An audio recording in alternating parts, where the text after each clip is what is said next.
In last class we studied about policies and programs towards poverty alleviation.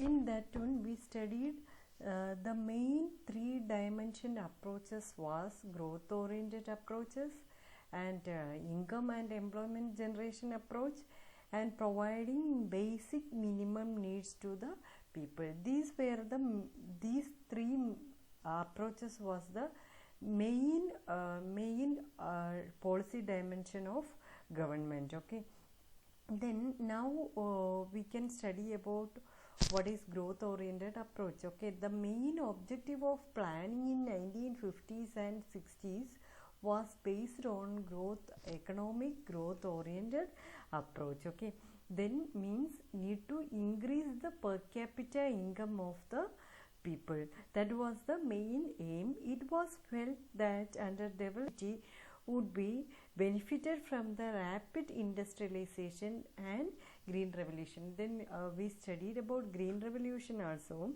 Due to green revolution and industrialization, there was some development areas or in rural areas, but this attempt was not completely successful because of rapid growth of population and lack of proper implementation. Government was implementing some land reforms. That one also was not successful. It widened the gap between the rich and the poor. Okay, then we know second approach was income and employment generation approach. In that one, the government initiated some measures for, especially in third 5-year plan, they taken some measures for improving the condition. It is based on poverty alleviation programs. The income and employment of the poor could be increased through the creation of additional assets and by work generation program. Okay, it included some programs, government side programs like. Then the integrated rural program started some special measures for poverty alleviation, especially in rural areas like Swarna Jayanti Rozgar Yojana. In April 1st, 1991, it was a financial assistance for self-employment. Okay, then integrated rural development program IRDP, training rural youth self-employment program TRISM. Okay, then development of women and children in rural areas like DWCRA, then millions wealth schemes MWS, then self-employment programs. Then these are providing like sewing machines to poor, bullocks and plows to the land. These were the main aim under this scheme. Okay, then next scheme was Sampoorna Grameen Rozgar Yojana. It started in September 2001. It was an employment, especially for employment assurance scheme, and Jawahar Gram Samriddhi Yojana around 2002. Then food security, cost sharing of 75:25 by center and state. Then another scheme was Pradhan Mantri Gramodaya Yojana PMGY, health, primary education, drinking water, housing and rural roads. Then Pradhan Mantri Gram Sadak Yojana, then especially for hilly desert areas, tribal people, these Pradhan Mantri Gramodaya Yojana, especially for housing finance. Then Pradhan Mantri Gramodaya Yojana for drinking water project. Like this, some projects started. Then Awas Yojana. Awas Yojana means kacha houses to pakka house.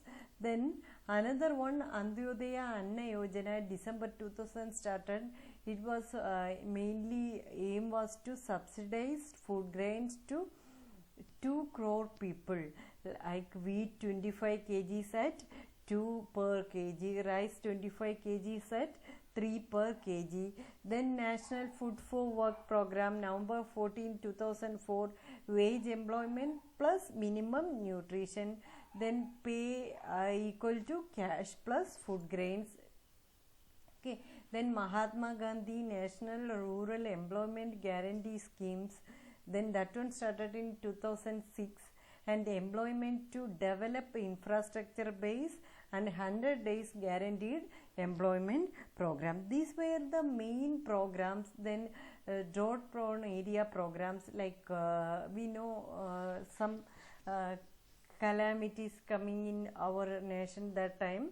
For that purpose, they started like integrated wasteland development program, desert development program, then drought prone area program. Like that, some programs also started. Then for urban areas, Prime Minister's Rozgar Yojana, means urban areas 1993-94, rural areas it started 94-95. Then self-employment to educated unemployment youth. Then Jayanti, Rozgar Yojana, Shahri's Rozgar Yojana, December 1997 started Nehru Rozgar Yojana, urban basic service for the poor, and the Prime Minister's integrated urban poverty alleviation programs. Then urban self-employment and wage employment program. Then Valmiki Ambedkar Awas Yojana, that one started in 2001, construction and upgradation of dwelling units.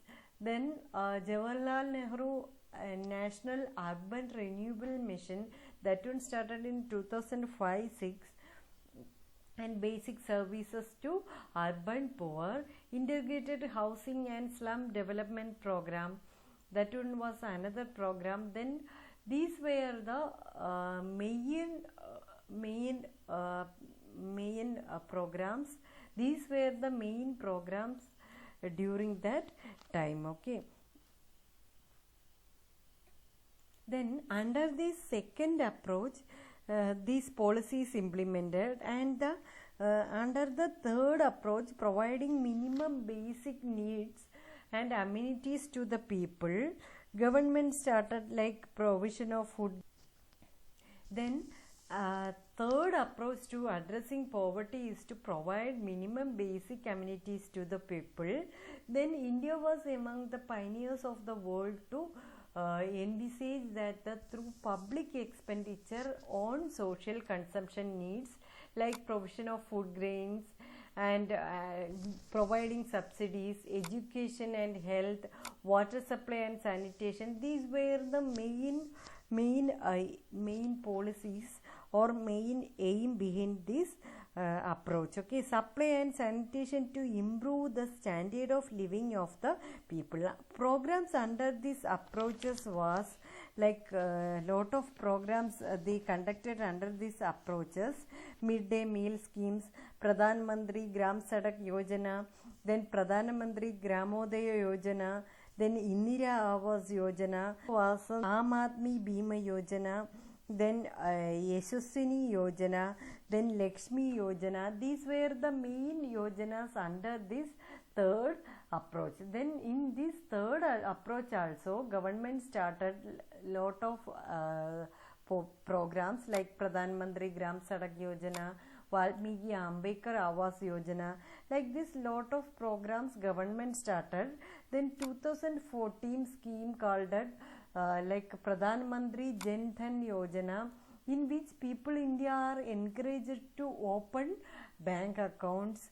Then people will get who are opening bank accounts, that bank holder is entitled to get rupees 1 lakh as accident insurance and rupees 30,000 as life insurance cover. Okay. Then these were the main policies started for the third approach. Third approach was to providing basic minimum needs to the people. Okay, this one was the another approach. Okay, then what are the critical assessment for the poverty alleviation programs? Then poverty alleviation programs since independence are being successfully only to a limited extent. Okay, after that it was not that much of successful. We know various strategies to alleviate poverty, hunger, malnourishment, literacy and lack of basic amenities, and these common features in many parts of India was in existence. We know unequal distribution of land and other assets was there. Then programs, non-poor are not getting the benefits of poverty alleviation programs. Then insufficient resources are allocated for these programs. Then non-participation of local level institution, that one was another problem, because we know it was conducting by central. That reason local levels institution were not non-participating in these programs. Then another problem like lack of active involvement of the poor. These were the main problems under this poverty alleviation programs. We know poverty-stricken areas should be necessarily identified to provide infrastructure such as schools, road, power, telecom, then IT services, training institution, etc. Then poverty can be eradicated effectively only when the poor started contributing to the growth process through the participation and employment. Okay, when the poor people are starting to participating in employment and other growth process, then only we can call it as successful. Okay, this helps to create, when they are getting opportunity, this helps to create employment opportunity, which increases the level of income and skill development and health and illiteracy. Then we know since independence, we know from independence, we know policies and programs of the government aimed at promoting rapid and balanced development with equality and social justice. Okay, with equality and social justice, we know balanced economic development was the main aim. But in spite of spending resources, we are all still far away from reaching goals. Some progress had been made in terms of per capita income, but when we compare our progress with the progress of other countries, our performance was not good. Okay, the benefits of development have not reached all the sections of society. It didn't reach all the sections of society. Many people even today also, they are in poverty. Okay, that is the situation. We are still far away from reaching the goals. That is the reality. Some sections of the people, some sectors of the economy, some regions of the country can compete even with developed countries in terms of social and economic development. Okay.